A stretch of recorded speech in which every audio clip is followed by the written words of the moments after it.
She showed up to the well of ancestors.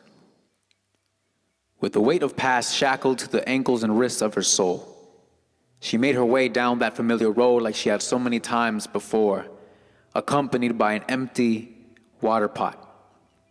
They could have been twins.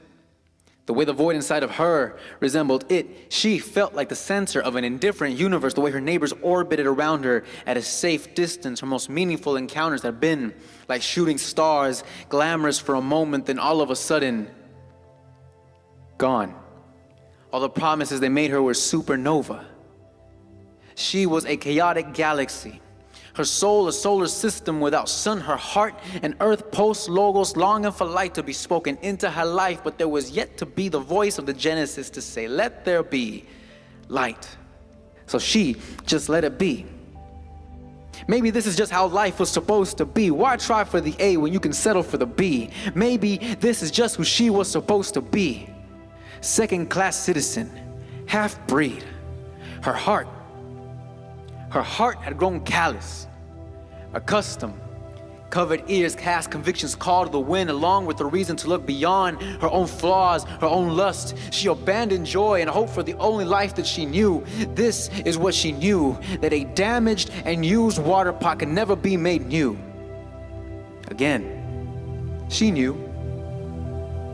She knew the way that led to that place that offered a tamer thirst for a moment but could never really satisfy. She knew that after a few days she would have to come back for more, but what else could she do? This is all she knew.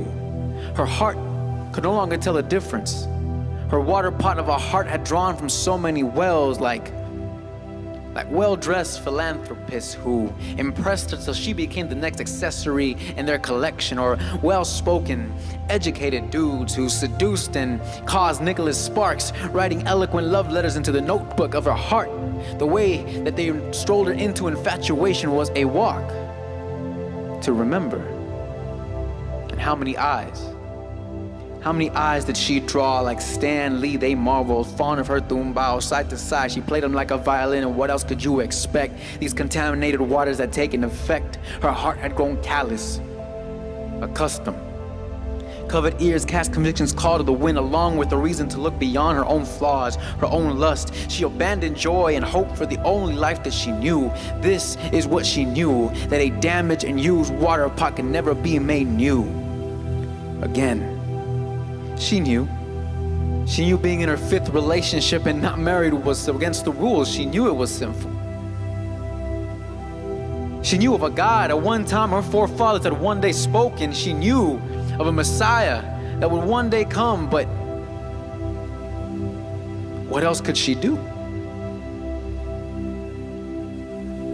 Lust-filled, empty relationships is all she knew, and so she showed up to the well of ancestors with the weight of past shackled to the ankles and wrists of her soul. She made her way down that familiar road like she had so many times before, carrying an empty water pot of a heart.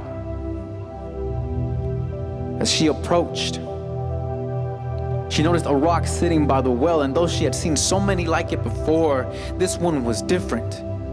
This one spoke to her and had the nerve to ask her for water. She figured she'd remind him how these things work around here. How is it you, a Jew, ask me for water when Jews and Samaritans have nothing to do with each other? She demanded.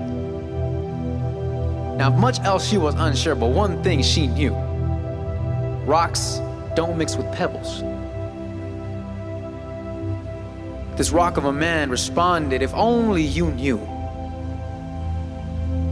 who it is that asks you for water. Now,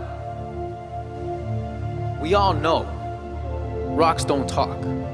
Rocks don't give water, and rocks can't call out the sins of your past, but this man was Sinai stone tablet in the flesh with the word of God tatted to everything he said, because he himself was the word.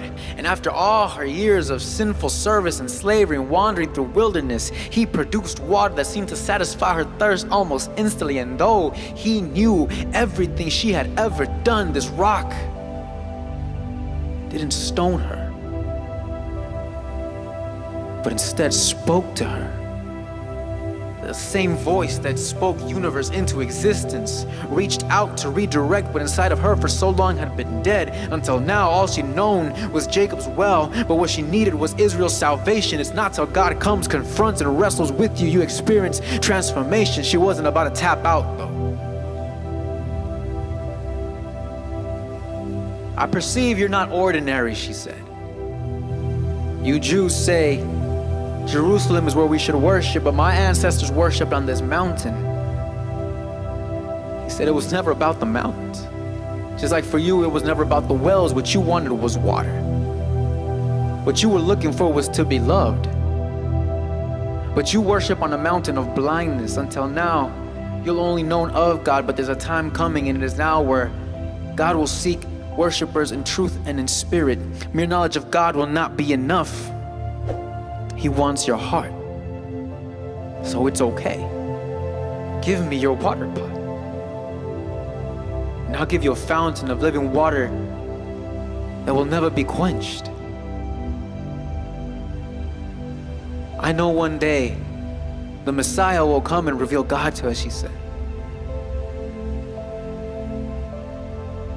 The one who is speaking to you. I am.